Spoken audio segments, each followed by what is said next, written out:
Pertanyaan yang pertama dari hamba Allah dari Tangerang.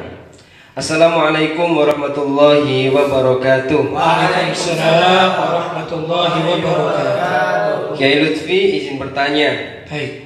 Hewan itu dikatakan tidak punya akal, tapi di dalam Al-Quran kita baca ayat-ayat yang menunjukkan bahwa hewan bisa berpikir dan menentukan sikap, seperti kisah segerombolan semut yang berhenti ketika rombongan Nabi Sulaiman sedang lewat. Mohon penjelasannya, syukron. Baik, begini maksudnya dikatakan hewan itu tidak punya akal ya, dalam konteks yaitu terkait dengan kulfah. Kulfah itu tanggung jawab ya. Jadi hewan itu bukan yang mukallaf di dalam syariat ya, dikatakan tidak berakal karena tidak ada yang namanya hewan itu ada hukuman bagi hewan itu, misalnya kamu mencuri gitu ya, kamu membunuh, itu tidak ada. Contoh begini contoh ya, kehidupan hewan di hutan misalnya, seekor harimau kan gitu kan, seekor harimau akan memakan babi hutan misalnya ya, memakan babi hutan misalnya.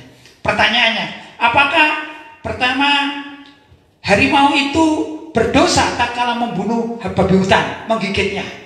Kedua, apakah babi hutan itu najis dan sehingga haram dimakan si singa itu ya? Kan tidak begitu. Nah, kedua, babi hutan dia juga memakan, dia juga memangsa juga, kadang-kadang yang paling kecil. Misalnya saja memangsa kelinci misalnya. Ada lagi kan ya. Andai kata babi hutan itu memangsa kelinci. Pertanyaannya, apakah tatkala menggigit kelinci itu berdosa?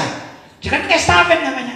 Karena tidak mukallaf ya, tidak mendapatkan perintah untuk melaksanakan syariat, maka dikatakan tidak berakal. Ya, digolongkan bahwa hewan itu tidak berakal, maksudnya tidak menerima aturan syariat, begitu ya. Kalau misalnya ada sekarang ini monyet itu kan, monyet kan suka mencuri ya, mencuri misalnya mangganya orang gitu, apakah juga potong tangan? Ya enggak lah kan gitu ya. Jelas ini dikatakan hewan tidak termasuk berakal, walaupun hakikatul amr, hakikatnya jangankan hewan gitu. Ini loh, dinding ini itu bertasbih pada Allah. Ini gelas atau cangkir ini bertasbih pada Allah hakikatnya. Sebagaimana di dalam Al-Quran dikatakan yusabbihu lahu ma fis samawati wa ma fil ardh. Yusabbihu lahu, bertasbih pada Allah. Ma di sini itu adalah lisyai' ghairil akil, untuk sesuatu yang tidak punya akal. Seperti ini tidak punya akal. Ya. Kalau man, misalnya kalimat itu yusabbihu lahu man fis samawati wa man fil ardh, andai kata, maka man di situ adalah yang berakal. Siapa yang berakal diberi akal? Bangsa manusia dan jin. Ya enggak? Tapi ayatnya tidak begitu. Yusabbihu lahu ma, segala apa, maksudnya termasuk benda-benda padat, benda-benda cair, hatta hitan fil bahr, sampai hitan, ikan-ikan di mana, ikan-ikan di laut pun itu bertasbih dan memohonkan ampun, yastaghfir litulabil ilmi, untuk pelajar ilmu. Itu begitu dalam hadis-hadis. Tapi apakah ikan atau cangkir atau harimau atau hewan-hewan itu termasuk tumbuh-tumbuhan itu dikenakan hukum hukum syariat?